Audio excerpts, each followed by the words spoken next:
actually worked in that office before you. I'm finishing up my last week now, as a matter of fact, so I know it can be a bit overwhelming, but I'm here to tell you there's nothing to worry about. You'll do fine. So let's just focus on getting you through your first week, okay? Let's see. First, there's an introductory greeting from the company that I'm supposed to read. It's kind of a legal thing, you know. Welcome to Freddy Fazbear's Pizza, a magical place for kids and grown-ups alike, where fantasy and fun come to life. Fazbear Entertainment is not responsible for damage to property or person. Upon discovering that damage or death has occurred, a missing person report will be filed within 90 days or as soon as property and premises have been thoroughly cleaned and bleached and the carpets have been replaced. Blah, blah, blah. Now, that might sound bad, I know, but there's really nothing to worry about. The animatronic characters here do get a bit quirky at night, but do I blame them? No. If I were forced to sing those same stupid songs for 20 years and I never got a bath, I'd probably be a bit irritable at night too. So remember, these characters hold a special place in the hearts of children and we need to show them a little respect, right? Okay. So just be aware, the characters do tend to wander a bit. They're left in some kind of free roaming mode at night. Something about their servos locking up if they get turned off for too long. They used to be allowed to walk around during the day too, but then there was the bite in '87. Yeah, it's amazing that the human body can live without the frontal lobe, you know? Now concerning your safety, the only real risk to you as a night watchman here, if any, is the fact that these characters, if they happen to see you after hours, probably won't recognize you as a person. They'll most likely see you as a metal endoskeleton without its costume on. Now, since that's against the rules here at Freddy Fazbear's Pizza, they'll probably try to forcefully stuff you inside a Freddy Fazbear suit. Now, that wouldn't be so bad if the suits themselves weren't filled with crossbeams, wires, and animatronic devices, especially around the facial area.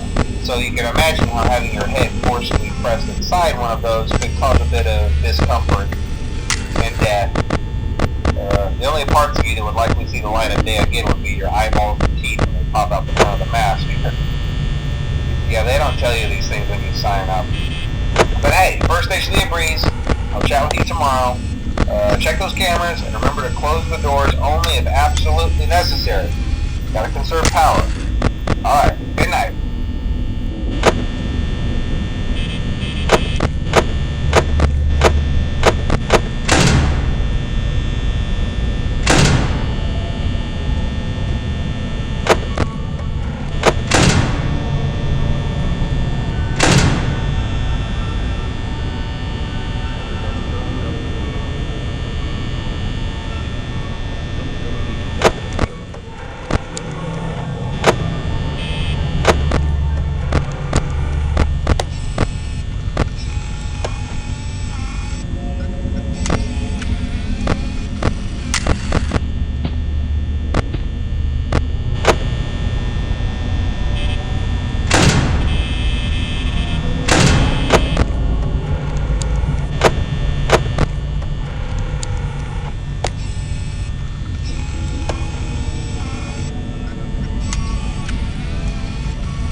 I won't talk quite as long this time since Freddy and his friends tend to become more active as the week progresses.